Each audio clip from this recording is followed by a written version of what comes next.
Part of our job here is to be an ambassador for the environment. We're located here right on the Peconic River. We're very interactive here. We're really immersive. The staff here, we all have the mutual interests of taking care of animals, keeping them well, and then dealing with the public and educating them and seeing their excitement. It's important for us to teach the visitors about conservation and the preservation of marine life because it's our actions that are affecting the ecosystems in the wild. So when visitors come here, we try and give them interactions and experiences with these animals that they can take home with them and help influence how they might be affecting our oceans and the rest of our planet. I personally feel like if you don't go to an aquarium and you don't see something right in front of you, it's really hard to have a connection with something. There's so many animals in the ocean that people don't have, a knowing about because it's really hard to see something that's not close to you.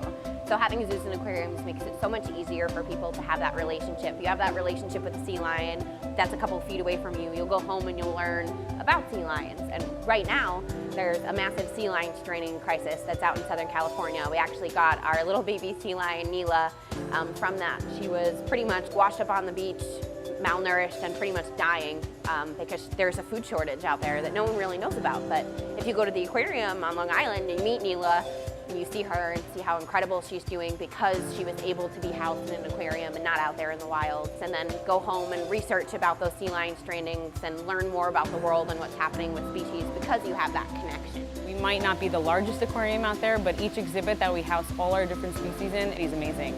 We try and make sure that the environment they're living in is most like their natural environment here. So keeping it aesthetically pleasing while as also keeping it natural. There's only one way down from a height like that, and that is to high dive.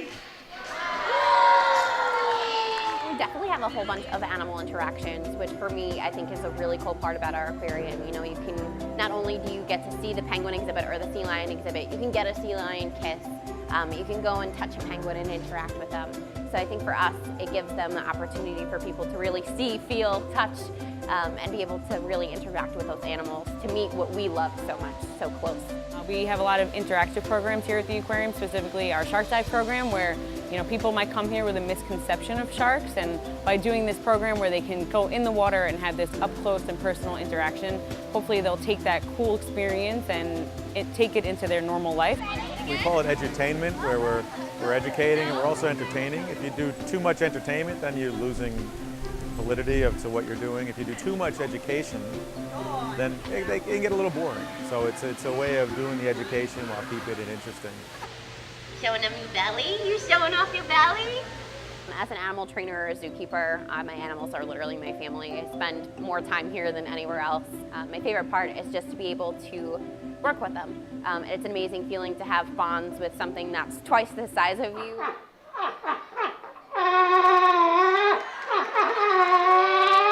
We really hope that guests take home that connection that they get with the animals that they see and kind of bring it home and research and fall in love just like we did when we were kids with aquariums. Sheldon always needs to be center. Yeah, Sheldon is.